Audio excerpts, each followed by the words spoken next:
ناظرین، لاڈلی ڈرامہ اپنے اختتام کی طرف پہنچ چکا ہے۔ مریم اور روحان نازو کی حقیقت عمر کو بتانے کی کوشش کرتے ہیں، لیکن عمر ہے کہ جس نے شاید اپنی آنکھوں پہ پٹی باندھ رکھی ہے، اپنی بہن کے خلاف کچھ بھی سننے کو تیار نہیں، الٹا مریم کی ہی انسلٹ کرتا ہے اور اسے کہتا ہے کہ میں تمہیں اس رشتے سے آزاد کرتا ہوں، میرے گھر سے چلی جاؤ۔ مریم جو پہلے تو اس رشتے کے ٹوٹنے سے بہت گھبراتی تھی، لیکن اب اخیر دیکھ کے اسے بھی یہی لگتا ہے کہ اس جیسے انسان کے ساتھ زندگی گزارنے سے تو بہتر ہے کہ میں واقعی ہی اس رشتے سے آزاد ہو جاؤں۔ اسی لیے عمر کا گھر چھوڑنے کا فیصلہ کر لیتی ہے، لیکن ساتھ ہی عمر کو آئینہ ضرور دکھاتی ہے کہ ابھی تو تمہیں اپنی بہن بہت معصوم نظر آ رہی ہے، جب تمہارے سامنے اس کی حقیقت آئے گی تو تمہارے پاس سوائے پچھتاوے کے کچھ نہیں بچے گا، کیونکہ اپنی بہن کی وجہ سے تم اپنے باپ کو تو پہلے ہی کھو چکے ہو،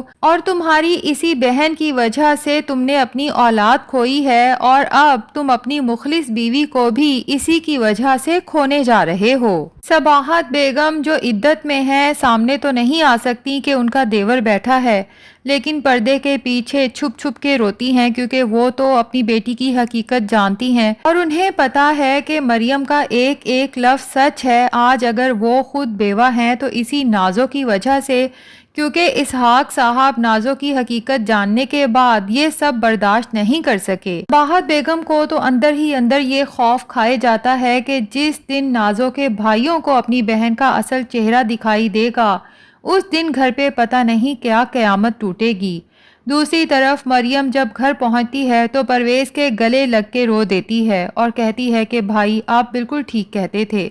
وہ انسان کبھی ٹھیک نہیں ہو سکتا اور میں اسے ہمیشہ کے لیے چھوڑ کے آپ کے پاس آ گئی ہوں۔ اب پرویز کے ساتھ جب مریم گھر کے اندر جاتی ہے تو اس کے تو وہم و گمان میں بھی نہیں تھا کہ اندر اسے اتنی بڑی خوشی کی خبر دیکھنے کو ملے گی۔ اپنی بہن آسیہ کو دیکھتے ساتھ ہی وہ پوچھتی ہے کہ آسیہ، تم کہاں تھی؟ ہم نے تمہیں کہاں کہاں نہیں ڈھونڈا۔ اتنے میں مریم کی نظر حسنہ آپی پہ پڑتی ہے اور اسے دیکھ کر تو وہ ششدر رہ جاتی ہے اور غصے میں کہتی ہے کہ یہ یہاں پر کیا کر رہی ہیں، جبکہ پرویز مریم کو سمجھاتا ہے کہ میں تمہیں سب تفصیل سے بتاتا ہوں۔ اب حسنہ ہی ہے جو پرویز کے ساتھ مریم کے سسرال جائے گی اور عمر کو سب کچھ بتائے گی کہ کس طرح آپ کی بہن نازو نے آپ کے ہونے والے بچے کو ختم کرنے کی کوشش کی۔ عمر جو شاید کسی اور پر یقین نہیں کرتا، کم سے کم حسنہ پر تو یقین کرے گا، اور ویسے بھی حسنہ کے پاس شاید کچھ اور ایسے ثبوت بھی ہیں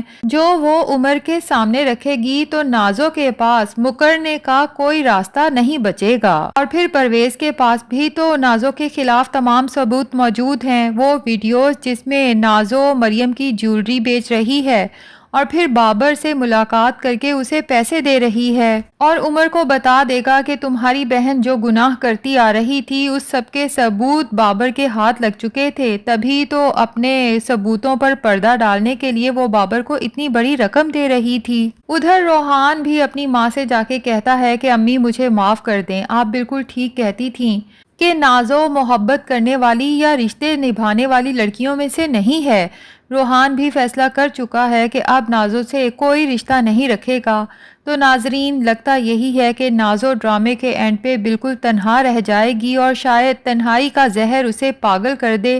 کیونکہ بھائی بھی اس کی اصلیت جاننے کے بعد اس سے منہ موڑ لیں گے، اور روحان جسے نازو کئی بار طلاق کا مطالبہ کر چکی ہے تو اس بار وہ اسے طلاق دے ہی دے گا۔ ناظرین، کیا لگتا ہے، کیا نازو کو ایٹ دا اینڈ اپنے کیے کا احساس ہوگا، یا ایسے لوگوں کو کبھی اپنی غلطیوں کا احساس نہیں ہوتا؟ کمنٹس میں ضرور بتائیں۔ ویڈیو پسند آئی ہے تو لائک اور چینل کو سبسکرائب بھی ضرور کر دیں۔